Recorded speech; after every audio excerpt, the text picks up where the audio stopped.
Hey everyone, welcome back to the channel. In today's video, we are putting a purchased plane in Aerofly FS Global to the ultimate test, the Airbus A320neo. But is it actually worth opening up your wallet, or should you just stick with the default free Airbus A320-200 already waiting for you in the simulator? Here's the game plan for today. We'll look at the key visual, performance, and engine sound differences from those massive CFM LEAP, Pratt & Whitney engines and standard sharklets down to the redesigned flight deck details.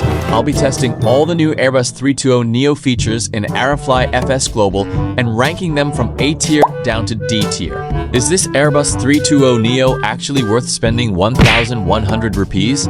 Or are you better off saving your money and flying the default A320 CEO? Alright, let's jump straight into our first comparison. Visual structure and color saturation. The A320-200. Looking at the default A320-200, the liveries feel a bit washed out. The colors lack punch, giving it a somewhat dull, flat appearance under the simulator's lighting engine. The A320neo. Now, take a look at the A320neo. The color scheme is vibrant, rich, and pops off the screen. On top of that, the 3D structural model is far more accurate to the real-world aircraft, from the nose profile down to those iconic winglets and massive engine nacelles. A320neo, A tier. The vibrant colors, sharp livery textures, and accurate body structure make it look absolutely stunning in the air. A320-200, B tier. Look, the colors are a bit dull and washed out, but hey, it's completely free, and for a default aircraft, it still holds up decently well.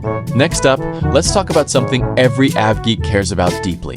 Engine sounds during rolling takeoff and thrust reduction right after departure.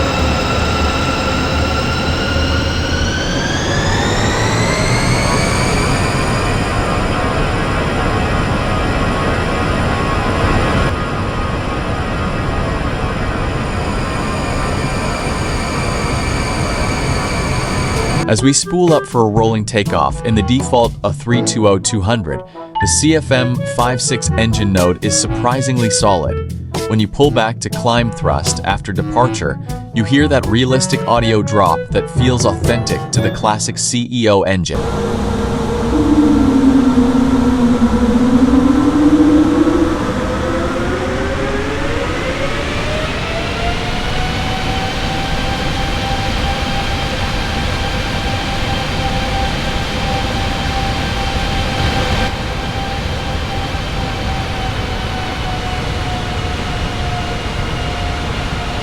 The A320neo. Now, listen to the A320neo. As you set takeoff power, those massive LEAP, Pratt & Whitney engines give you a deep, rumbling buzzsaw sound that builds with speed.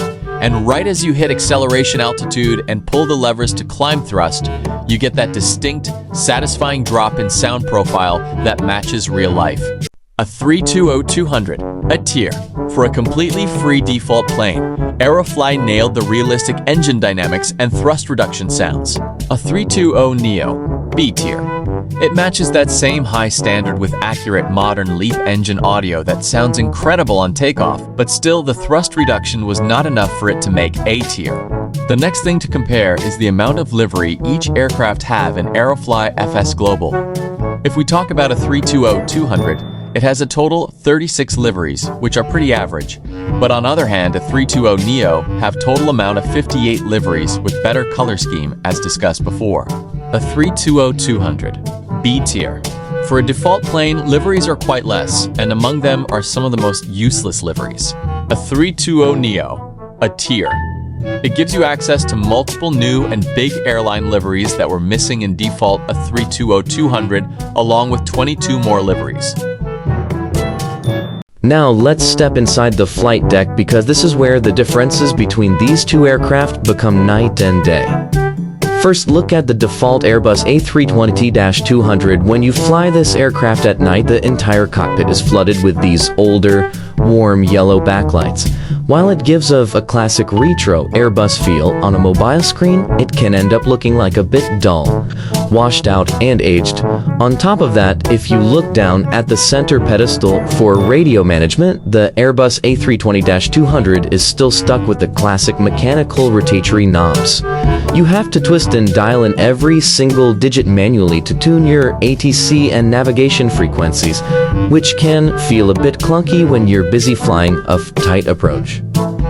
Now switch over to the paid Airbus A320neo, and the atmosphere instantly changes. The entire flight deck has been updated with modern crisp white LED backlighting. The screens are noticeably sharper, the instrument panel pops, and flying at night in Aerofly FS Global looks absolutely incredible. It feels like a modern airline flight deck, sure, but iPads didn't just update the lights, that they did the avionics interface too.